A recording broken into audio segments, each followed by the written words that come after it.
Boyhoods of Great Composers, Book 2. Read by Lena Chan from Lena's Music House. Johann Sebastian Bach. In this picture, it shows Sebastian and Jacob with their father in the organ loft.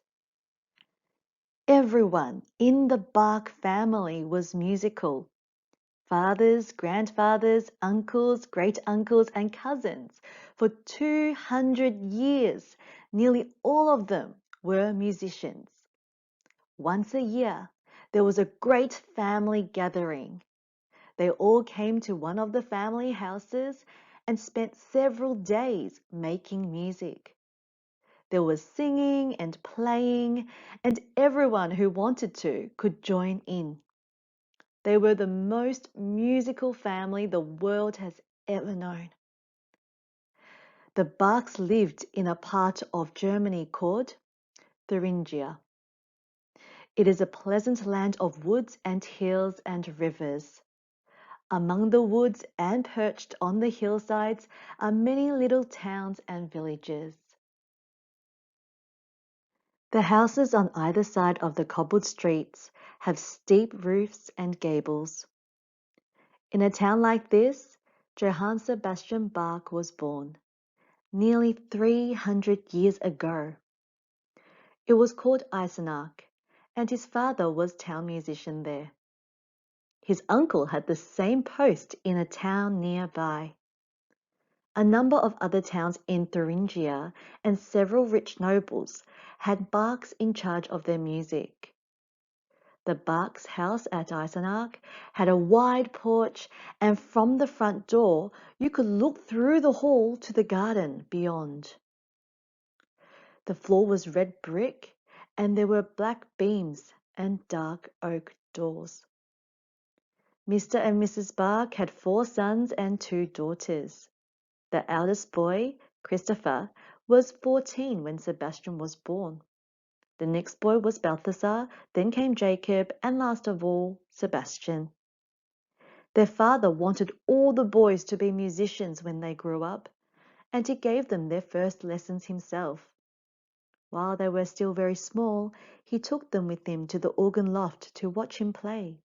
Like all town musicians, he was an organist as well.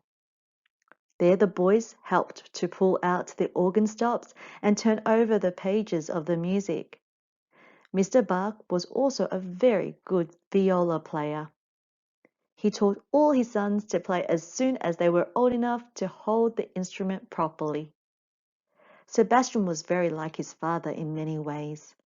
They had the same round face and square chin, large nose, and dark hair. People with chins like that are often very determined, and so were Mr. Bach and his son. When they made up their minds what they wanted, no one could stop them. They simply worked hard until they got it, never asking help or advice from other people. When Sebastian was 8 years old, he started to go to the boys' grammar school in Eisenach. He was by far the youngest boy in the class. In fact, he found himself in the same form as Jacob, who was 3 years older. School began very early, at 6 in summer and 7 the rest of the year. On dark winter mornings, the brothers would hurry past the church and the castle to the square where the school stood. There was a break for lunch from 10 till 1, and school ended at 3. Sebastian and Jacob were strong, healthy boys, but both their parents had several bad illnesses. When Sebastian was only 9 years old, Mrs. Bach fell very ill indeed and died. Mr. Bach found it hard to look after the children on his own and soon remarried again. For 3 months, everyone was well and they seemed to be getting back to happy family life. Then Mr. Bach fell ill and died almost at once. All Eisenach felt sorry for the unlucky Bach children who had lost both parents within 1 year. By now, Christopher, the eldest boy, was away from home earning his living as an organist. When he heard of his father's death, he wrote a letter to his stepmother. Would she like to send Jacob and Sebastian to live with him at Ordruff? He had just got married and lived in a small cottage. It was not a very big place, and he didn't earn much money, so it was a kind offer. Mrs. Bach was very grateful. She was finding it hard to bring up the 3 boys without a husband, so she packed trunks for Jacob and Sebastian and sent them off. Ordruff is another small town in Thuringia, 30 miles away from Eisenach. On one side of it, there are wooded hills, and in the other direction, flat, heathery country. In the middle of the town stands St. Michael's Church, where Christopher Bach was organist. Christopher himself taught Jacob and Sebastian how to play the organ and clavichord. Like his father, he was a thorough teacher. Sebastian learnt very fast. As soon as he knew one piece, he wanted to learn a harder one. He wanted to try as many new pieces as possible. Christopher, on the other hand, thought he should spend more time on each piece. Once this led Sebastian into serious trouble.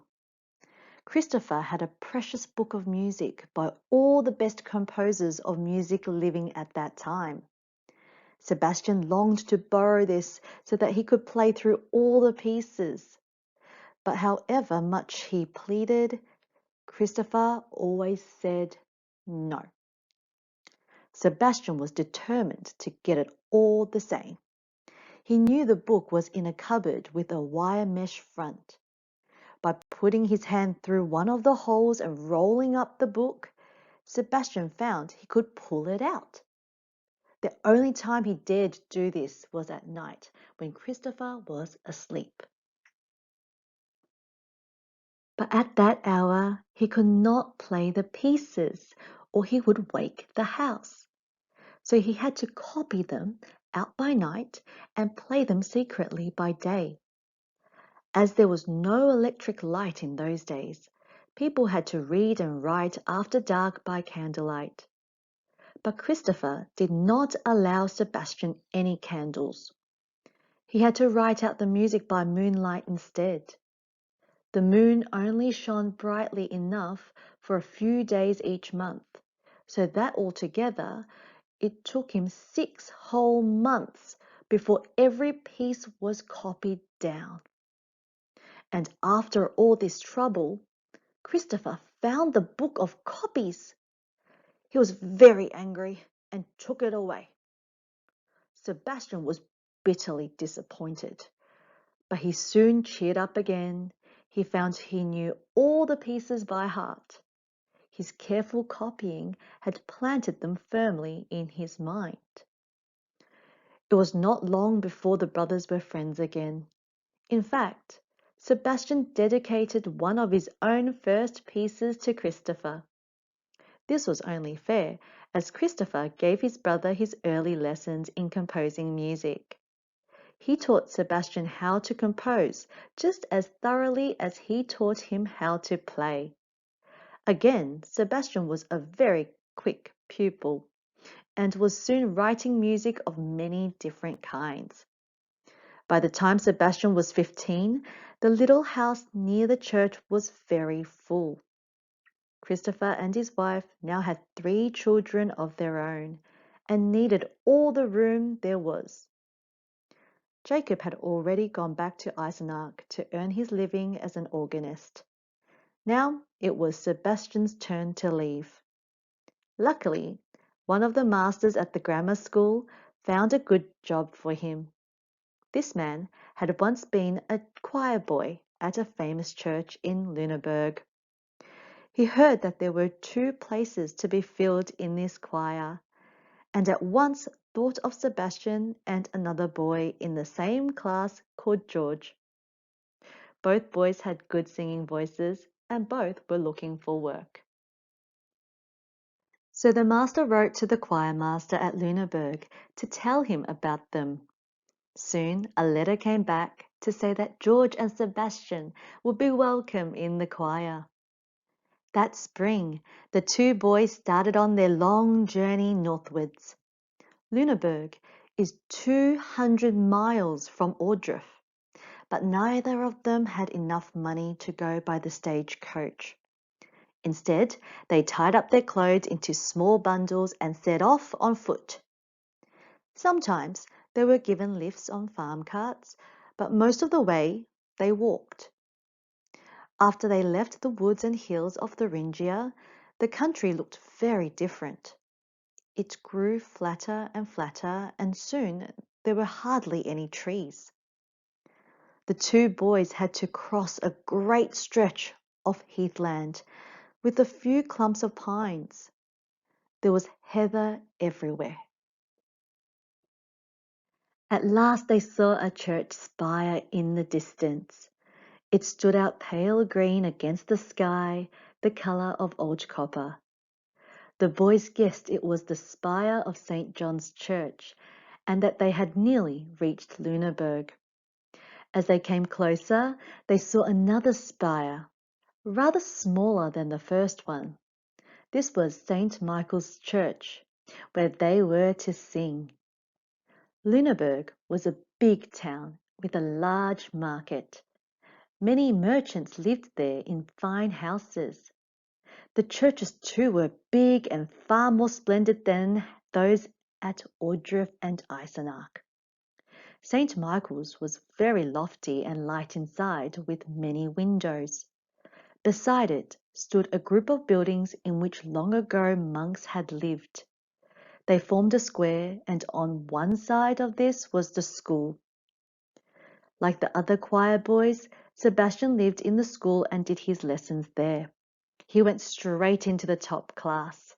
As before, he was with boys much older than himself. Latin was the main subject, but they also learnt scripture, history, and mathematics. Soon after Sebastian reached Lüneburg, his voice broke. It played tricks for a week and then went altogether. This was a great blow. He had come in order to sing, and now he could not do so. He might have to leave the school and go home. But luckily, the choir master realized how musical he was and did not want to lose him. Instead of singing, Sebastian started to play the viola in the orchestra attached to the church. In those days, a big church always had an orchestra as well as a choir and organ. Sebastian did a great deal of composing while he was at Lüneburg. He used to borrow music from the church library to learn how other composers wrote. Though he did not have proper lessons, he got help and criticism from a composer called Bohm. Bohm too came from Thuringia.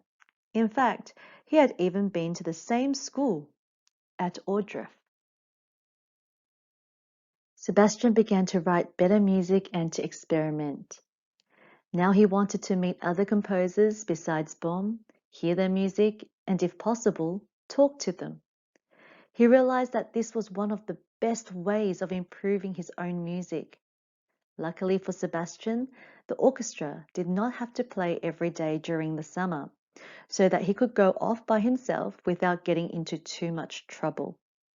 His first journey was to Hamburg. A composer called Reinken was organist at a church there. Although Hamburg was 30 miles from Lüneburg, Sebastian walked the whole way on foot as he had no money. When he reached the church, he sat quietly at the back and listened to the organ. It was lovely and cool in there after the hot, dusty road. Reinken himself was playing. The beautiful music held Sebastian spellbound, and he sat on in the great church until it was time to go back. Having had nothing to eat all day, on the way home he began to feel hungry. He sat down on a bench outside and in to rest, and from the window above his head came delicious smells of cooking. How he longed for some money to be able to go inside and eat. He was just wondering what he could do when the window opened. Out flew two fish heads and landed on the path in front of him. Sebastian quickly picked up the heads, brushed off the dust, and started to eat them. Then he felt something hard in his mouth.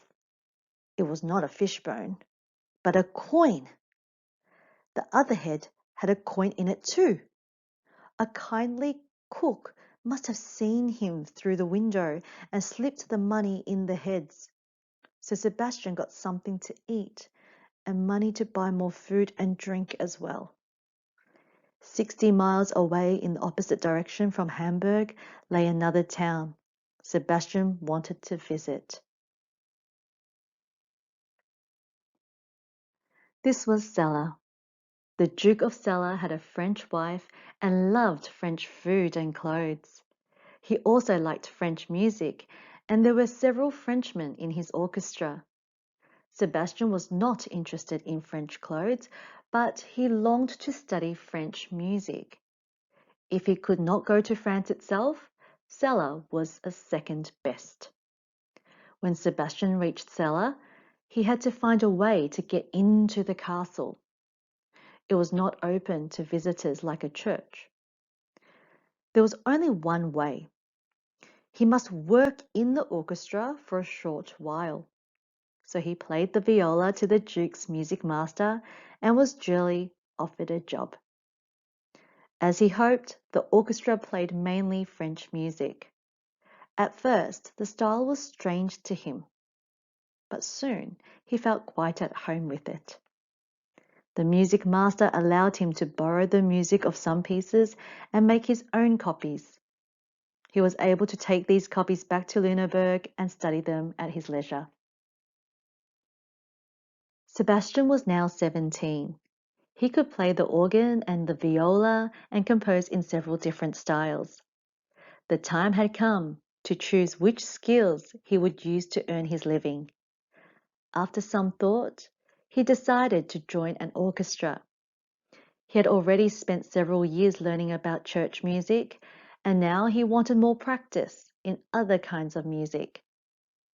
2 years later, he went back to the family tradition and became an organist and choir master.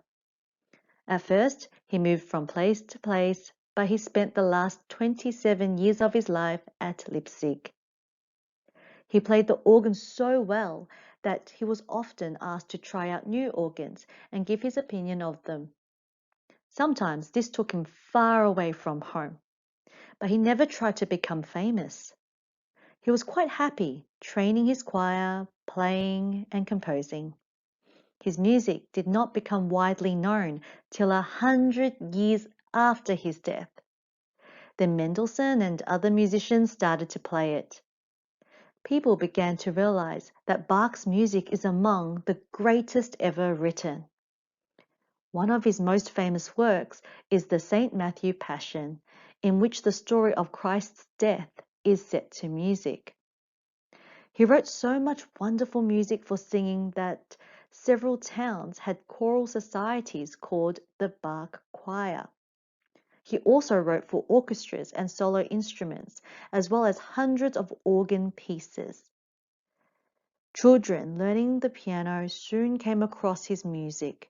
He wrote a little book of pieces for his wife, Anna Magdalena, when she started to play, and learners still use it today. Music making in the Bach family did not end with Sebastian.